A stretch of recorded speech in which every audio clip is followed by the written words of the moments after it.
دوستا و رفقای ترک دریور سلام. کسایی که فرصت ورزش ندارین در جیم، میتونیم با این 10 پوند دمبل ورزش را از این قرار میرید روی سینه تان با هر دو دست یک جای انجام میته. ایره هر ست از 15 تا هست، میتونین 3 ستی 15 تایی انجام بتن، 3 تا 15 ستی. حرکت بعدی حرکت باز هم به خاطر بازو هست، یکی تکی تکی میری و باز هم هر دو دست یک جای، باز دیگر دست راست، باز هر دو دست یک جای، دست چپ دست راست، باز هر دو دست یک جای، همه قسمی تبدیل کرده میری. حرکت بعدی که به خاطر پشت بازو هست، میتونین داخل ترکتانی را انجام بدین با می 2 تا دمبل 10 پاونتی. خیلی راحت 120 درجه کمر را قاط میگیری، پایان دستا را میبری بالا تا حدی که امکانش هست. شما با انجام یک ست 15 رپی از این متوجه میشین که چقدر تاثیر میگذاره. حرکت بعدی که باز هم بر پشت بازو هست، دست چپ روی سینه، دست راست روی سینه سمت چپ بالا میکنین. هر کدام میره مثال 15 سیته میرین. 3 ست 15 سیته ایره هر روز اگر شما انجام دادن نمیتونین، حداقل روز در میان این ورزش بکنین، ضامن صحتمندیتان است. حرکت بعدی که باز هم به خاطر بازو هست، آرنجا در بغل چسبانده، دمبلا با هم چسبیده، حرکت 15 ست میرین. متوجه باشه که وزنها کچ و پیچ نشوه که خدای نخواسته شانه هایتان صدمه نرسانه. خیلی مواظب باشی، حرکت خیلی حساس است. حرکت بعدی که میریم حرکت به خاطر پشت بازو هست. باش ما بشینم پشت بازو قسمی 90 درجه یا بیشتر پایان میکنی، پس دوباره بالا میکنی مستقیم.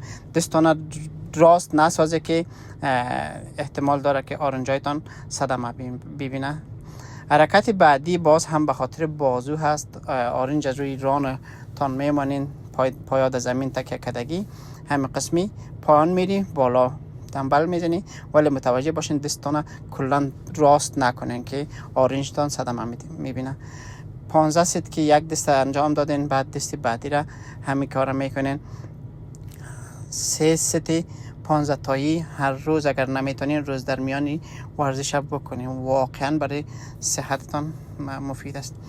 حرکت بعدی که میتونین روی بنچ انجام بدین، روی زمین انجام بدین. ما در داخل ترک هستم، دستانه در قسمت آرنج دست که وزن میگیرین، دست چپ یا راستتان رو نگه دارین به خاطر ثبات حرکت دستتان که پس و پیش نشه. حرکت خیلی حساس است که اگر خدای ناخواسته دستتان بی رقم یا چیشه وزن بفته روی صورتتان، یا که باعث میشه که وزن بره پشت سر شانهتان صدمه برسانه، خیلی احتیاط کرده حرکت انجام میدین.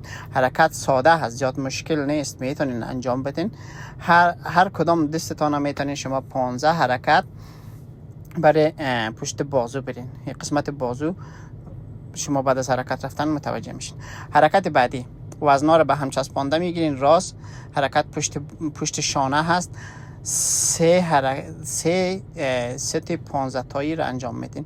یا حرکت بعدی که برای قسمت بالای شانه و یا پیش روی قسمت سر بازو هست، ایره تا برابر شانه بالا میکنین، وزنا رو زیادتر بالا نمیکنین. حالا باش ما شما رو با یک دستم نشان بدم که ببینین چه قسمی انجام میشه. دستا باید راست باشه، یا میتونید دستان کمی کشتر بگیرین، اندازه شانه بالا میکنید، زیاد نه.